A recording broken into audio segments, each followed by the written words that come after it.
Halo rekan-rekan semua, selamat datang di video tutorial penggunaan XRF. Uh, Langsung saja untuk mempersingkat waktu, saya akan mengcopy link yang sebelumnya di-share oleh divisi HR. Ada di memo nomor 1 tahun 2026 ini. Langsung saja, ini saya copy.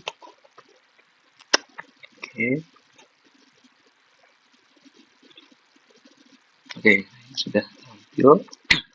Mungkin ini saya menggunakan device-nya itu desktop atau laptop, bukan mobile. Tapi semestinya tidak jauh berbeda tampilannya dengan yang digunakan di perangkat mobile. Oke. Dan aplikasi ini tidak memerlukan instalasi sebetulnya. Jadi bisa dijalankan di browser rekan-rekan sekalian. Oke, ini saya buka, belum melakukan login ke email apapun. Jadi ini masih dalam kondisi awal.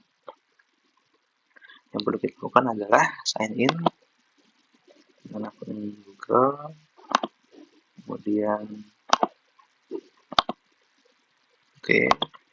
ini saya login menggunakan PIN.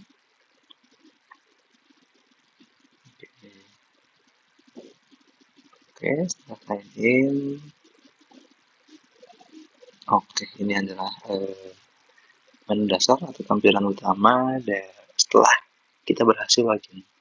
Nah, kalau misalnya ada rekan-rekan yang belum berhasil melakukan sign in ini, itu bisa menyampaikan atau melaporkan ke divisi HR untuk ditambahkan akun emailnya. Barangkali email yang rekan-rekan gunakan berbeda dengan email yang kita daftarkan. Nah, setelah sudah didaftarkan, anggap sudah bisa masuk ke sini. Nah, di sini nanti kalau yang di akun saya ini, di paling atas ada tulisan HR-app under maintenance. Mungkin setelah udah rilis hanya tulisannya HR-app. Kemudian di sini ada tulisan slip gaji dan sisa cuti. Kemudian ada nama saya sendiri, dan kenapa ada dua di sini? Karena yang atas ini nama saya sendiri, yang bawah ini adalah nama tim saya. Jadi ini saya melakukan login sebagai leader tim.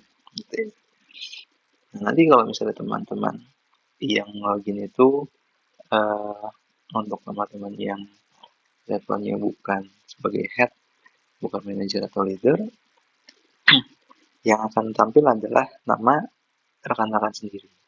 Gitu. Kemudian di kiri ini ada menu. Nah, kita nanti akan menggunakan dua menu ini. Yang segitiga dengan garis strip 3 ini dengan yang bintang. Oke, kita fokus ke sini dulu. Nanti mungkin ada sedikit perbedaan dengan rekan-rekan yang menggunakan perangkat mobile. Itu nanti tampilan menunya ada di paling bawah dasar, di kanan dan di kiri, bawah kanan dan bawah kiri. Tapi sebetulnya intinya menunya itu dan fungsinya sama. Kita akan coba yang itu saya. Nah, ini tampilnya di sebelah kanannya, di bagian kanan. Ada nama saya.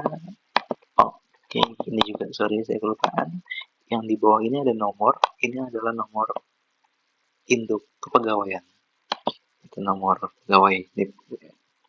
Kemudian ini email yang sedang saya gunakan untuk melakukan login tadi di awal. Kemudian di sini di sini ada data yang tampil nih. Ada cuti yang digunakan pada periode ini nih, yang di bawah. Cuti yang digunakan berapa? Nah, ini juga ada ganti libur apabila nanti rekan-rekan menggunakan benefit mengganti hari libur. Ada di sini digunakan yang 0, kemudian sisa ganti libur. Kebetulan saya ada 1. Oke. Disclaimer, ini data yang kita gunakan hanya data dummy ya, bukan data sesungguhnya. Kemudian sisa cuti tahunan ada ini ya 6. Kemudian saya di periode ini, Februari ini ya periodenya, saya izin ada 2 kali, sakit ada 2 kali. Jadi semoga sehat-sehat.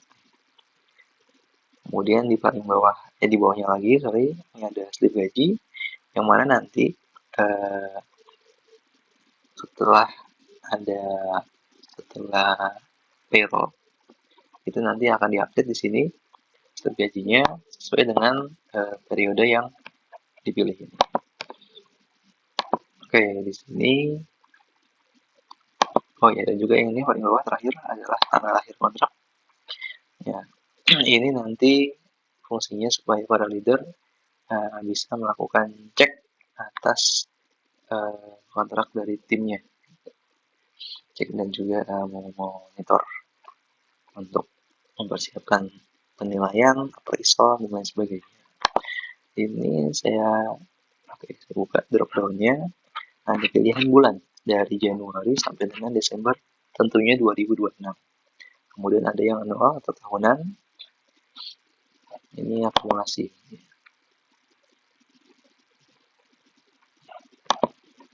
Nah, akumulasi dari 2026. Ini anggaplah akumulasi yang ada cuti total 6 yang digunakan, sisa cuti tahunan ada 6, sisa ganti libur nggak ada, kosong, karena ganti libur hanya berlaku maksimal di periode off 1 bulan ke depan saja. Kemudian tadi ini sisa cuti tahunan, dapatnya 12, jadi digunakan 6, sisa tinggal 6. Kemudian izin ada 18 dan sakit ada 18. Ini data hanya contoh. Kemudian slip gaji tentu tidak ada, slip gaji tahunan, ada slip gaji per bulan. Kita coba lagi di bulan Maret. Oke, nah kalau yang versi desktop mungkin di atas tadi tuh ada lingkaran berwarna oranye, dan itu adalah bertanda datanya sedang diproses, sedang ditarik.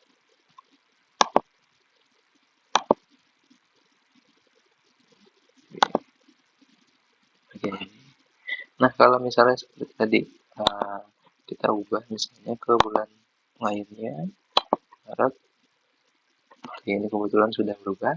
Tapi kalau misalnya belum berubah angka-angkanya, bisa dilakukan klik ini refresh.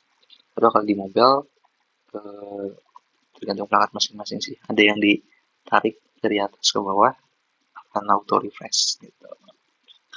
Oke, itu fungsi untuk memonitor data pribadi. Kemudian ini data tim. Nah, oke. Ini anggaplah timnya saya nih. Jadi bisa dicek nih, cuti yang udah digunakan berapa, ganti liburnya berapa, sisa ganti liburnya berapa. Jadi bisa dicek di sini. Kurang lebih sama isinya, hanya saja harusnya di sini nih, kalau misalnya kita pilih bulannya, oke. Nah, dia tidak akan muncul slip gajinya, karena slip gajinya itu hak masing-masing karyawan yang harus dijaga dan tidak boleh disebarluaskan, harus digunakan secara bijak. Oke, dari menu pertama ini, fitur-fitur yang bisa kita gunakan tadi sudah dijelaskan. Kemudian kita beralih ke menu selanjutnya. Di sini ada link penting. Link penting ini ada apa aja? Di link penting ini ada memo-memo atau peraturan perusahaan, kemudian juga ada form pengaduan HR, kemudian juga ada website untuk reimburse dan juga uang muka, ini terkait dengan finance tadi mungkin ya. Kemudian ada manpower request form, ini biasanya terkait dengan rekan-rekan yang ingin mengajukan penambahan terkait SDM, mutasi, dan lain sebagainya.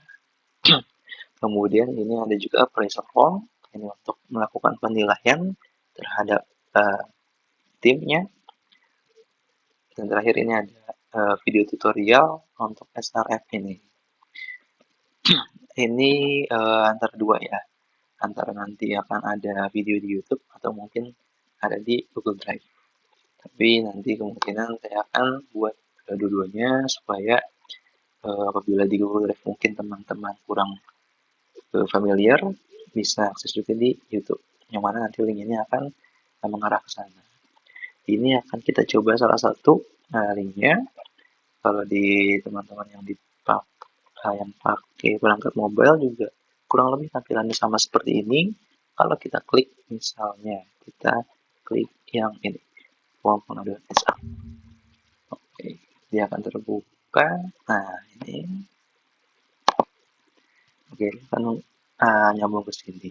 Jadi, untuk pembahasan ini nanti akan ada sesi lainnya lagi. Kita kembali lagi.